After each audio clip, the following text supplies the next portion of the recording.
Dulu, Ramdhanu saya tanya benar-benar. Dan apakah sering berkomunikasi dengan Yosef via WhatsApp atau telepon?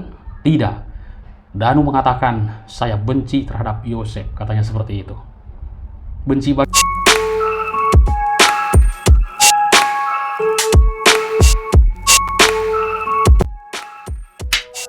Halo teman-teman, dimanapun Anda berada, bagaimana kabar kalian? Semuanya tentunya selalu baik dan banyak rezeki. Oke teman-teman, kita lanjutkan kembali. Nah teman-teman, apakah ada para pelaku selain yang disebutkan oleh Ramdhanu ini, atau juga sudah habis? Hanya 5 orang, 5 itu beserta yang mengakuinya. Apakah masih banyak lagi? Kalau dugaanku sendiri hanya sebuah analisa, tentunya ada. Tapi ya bisa jadi bukan eksekutornya, atau mungkin juga bukan orang-orang yang ada di tempat kejadian perkara waktu itu, tapi hanya sebuah analisaku adalah orang-orang yang merintangi, yang menghalangi sebuah tindak keadilan dalam kasus ini. Ya, itulah yang dinamakan obstruction of justice. Orang-orang yang menghalangi, merintangi.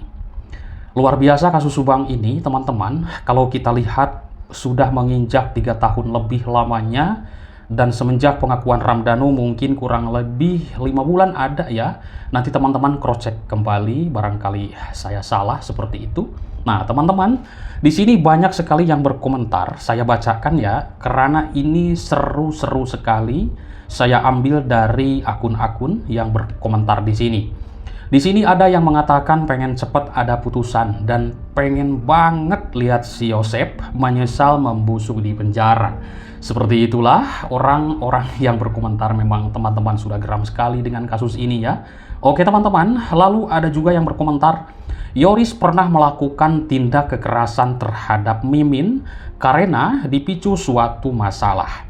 Atas kejadian tersebut, bisa jadi Mimin sakit hati terhadap Yoris dan menghasut Yosef untuk menyingkirkan Bu Tuti yang dianggap selalu menghasut Yoris untuk mencelakai dirinya. Dirinya itu maksudnya Ibu Mimin.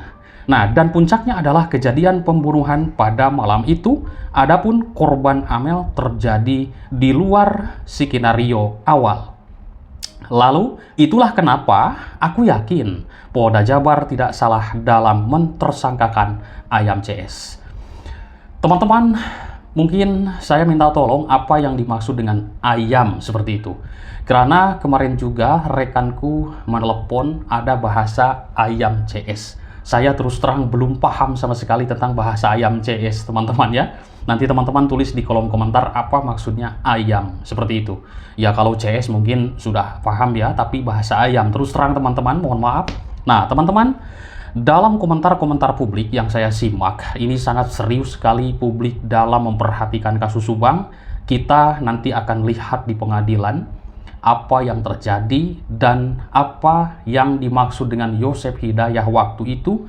Bapak akan buktikan nanti di pengadilan, akan bongkar semuanya. Nah, siapakah yang akan dibongkar oleh Yosef Hidayah sebenarnya? Apakah Pak Yosef kalau mengatakan bahasa seperti itu sudah mengetahui pelakunya?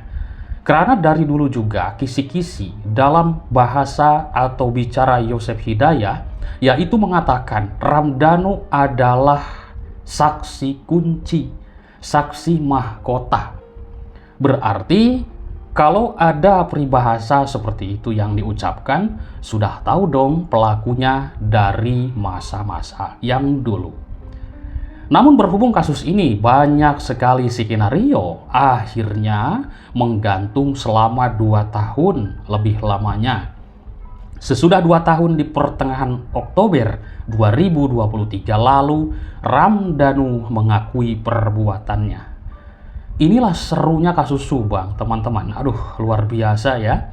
Sampai saya kalau membahas kasus Subang, mungkin sudah mendarah daging atau mungkin juga bagaimana ya, sudah saya ini menyimak, memperhatikan, kadang merinding.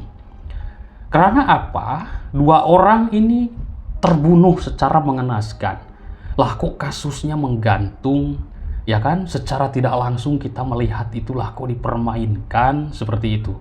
Nah, harusnya yang paling pokal itu adalah dari pihak keluarga-keluarganya. Baik dari keluarga Yosef, baik dari keluarga Ibu Tuti, kakak-kakaknya paling pokal di media massa. Dan juga apalagi anaknya yang tertua, Kang Yoris harus paling pokal mencari para pelaku. Ya, di media kok gampang ya kan, di Facebook, di YouTube, pokal dalam unek-unek atau kemarahan yang sangat-sangat besar sekali. Kenapa ibu saya ini? Siapakah sebenarnya pelaku dalam kasus yang telah merenggut ibuku mungkin ya, adikku seperti itu. Tapi ini yang saya simak dari dulu tidak ada kata-kata pokal dalam hal ini. Dulu saya pernah minta saran atau juga yang ngobrol dengan Indra Zainal yang sekarang jadi Kades Jalan Cagak, dan dia adalah saudaranya juga dari keluarga Ibu Tuti dan Yosef. Pak, bagaimana kalau misalkan dari keluarga besar Pak Yosef dan juga keluarga besar Ibu Tuti, kakak-kakaknya dikumpulin, diadakan sebuah meeting kecil lah keluarga seperti itu, ada 20 orang atau misalkan 50 orang panggil semuanya. Ada apa tentang hal masalah ini? Kenapa Ibu Tuti kok bisa ada yang membunuh? Apakah ada yang iri dengki di keluarganya? Pernah ngobrol seperti itu kita berdua ya sebelum podcast dulu di rumahnya. Tapi Pak Kades bilang susah sekali Jack untuk menyatukan keluarga ini. Yang ada hanyalah membenci karena mereka sudah begitu mencurigai kepada Yosef Hidayah. Jadi susah sekali untuk menyatukan mereka, apalagi sekarang untuk mengakui Yosef sebagai saudara.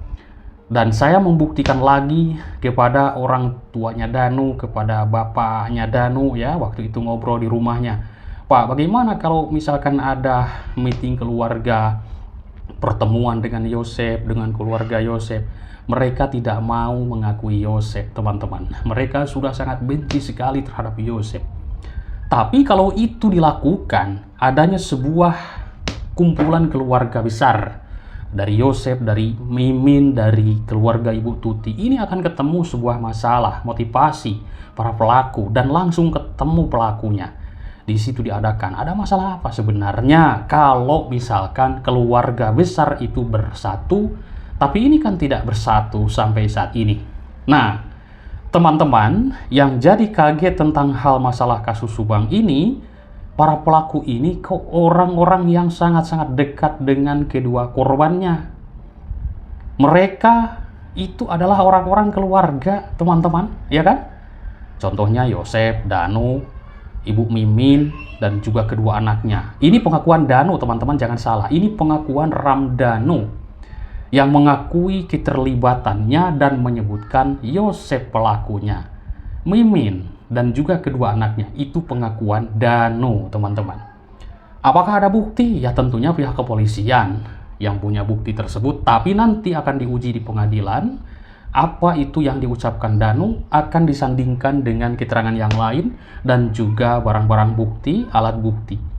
Ini yang akan menguatkan ya alat bukti, teman-teman, keterangan saksi kan, keterangan ahli, petunjuk dan juga serat, dan keterangan terdakwa. Nah, ini nanti Ramdhanu seorang justice kolaborator luar biasa akan membongkar semuanya dari awal-awal apa sebenarnya yang terjadi dalam keluarga itu, sebuah perencanaan kriminal yang akan membunuh Ibu Tuti dan Amel. Ketika kita melihat sebuah rekonstruksi dan juga prarekonstruksinya, ternyata ketemu dulu di Pecel Lele, Pak Yosef curhat ke Danu tentang hal masalah jatah yang tidak sesuai dengan apa yang diharapkan oleh Yosef. Akhirnya Yosef merencanakan sesuatu, ngomong ke Danu ingin ngasih pelajaran terhadap ibu dan Amel. Nah, mungkin Danu tidak tahu akan melakukan pembunuhan, dan Ramdhanu mengakui yaitu disuruh mengambil sebilah golok. Ternyata setelah Danu menunggu di luar di garasi, mendengar jeritan dari Bu Tuti dan Amel, ternyata dieksekusi. Nah, di situ teman-teman kan kita sudah melihat dalam sebuah prarekonstruksi dan juga rekonstruksi. Ini menarik luar biasa. Tapi kalau misalkan di Pecel Lele Yosef mengatakan ingin membunuh Amel dan juga Ibu Tuti, tidak mengatakan ingin kasih pelajaran, Ya mungkin analisa saya nih teman-teman, saya sendiri, nggak tahu teman-teman bagaimana. Ini Ramdhanu ini mungkin bisa saja ya lapor ke Yoris atau ke siapapun seperti itu ya, bisa saja seperti itu. Kecuali orang gila, biarin saja. Kecuali seperti itu punya motivasi sendiri, biarin saja dibunuh. Kecuali seperti itu punya rencana masing-masing, ada sakit hati masing-masing, ada dendam masing-masing. Akhirnya kerjasama. Nah, sekarang terbukti, dulu Ramdhanu saya tanya benar-benar. Dan apakah sering berkomunikasi dengan Yosef via WhatsApp atau telepon? Tidak. Dhanu mengatakan, saya benci terhadap Yosef, katanya seperti itu. Benci bagaimana? Sekarang terbukti mereka itu adalah sekongkol juga, ya kan? Dhanu mengatakan Yosef pelakunya. Pak Yosef menantang Dhanu, menuduh Dhanu, silahkan laporkan. Silahkan, apapun itu yang kamu ketahui, berikan keterangan ke pihak kepolisian. Ditantang kan Ramdhanu ini?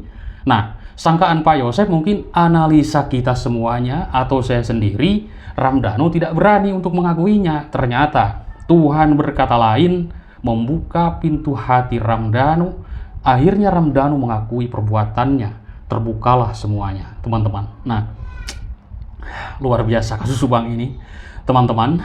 Sebab di sini saya juga melihat, yaitu Direktur Diskresimum Polda Jabar, Kombes Pol Surawan mengatakan, dugaan Yosef sebagai eksekutor dikuatkan oleh pengakuan salah satu tersangka, yaitu Muhammad Ramdhanu. Namun keterangan Dhanu tak pernah diiyakan juga oleh Yosef. Betul sekali, sampai saat ini belum ada kabar Yosef mengakui. Yosef masih menolak, teman-teman. Mimin masih menolak, Arigi, Abi masih menolak dengan apa yang dituduhkan oleh Ramdhanu ini. Tapi nanti kebenaran akan terbuka di pengadilan. Dhanu akan membongkar semuanya dengan keterangannya, dengan data-datanya. Seperti itulah ya teman-teman, kira-kira yang namanya pengadilan kan akan membuka semuanya. Di sana tidak ada sandiwara dan kebohongan. Di sana dengan data, berbicara dengan fakta. Baik teman-teman, mungkin itu saja yang bisa saya sampaikan. Kita lanjutkan nanti, jangan bosan-bosan, hajar gas terus membahas kasus Subang ini agar viral dan cepat selesai. Amin. Terima kasih atas perhatiannya. Bye-bye.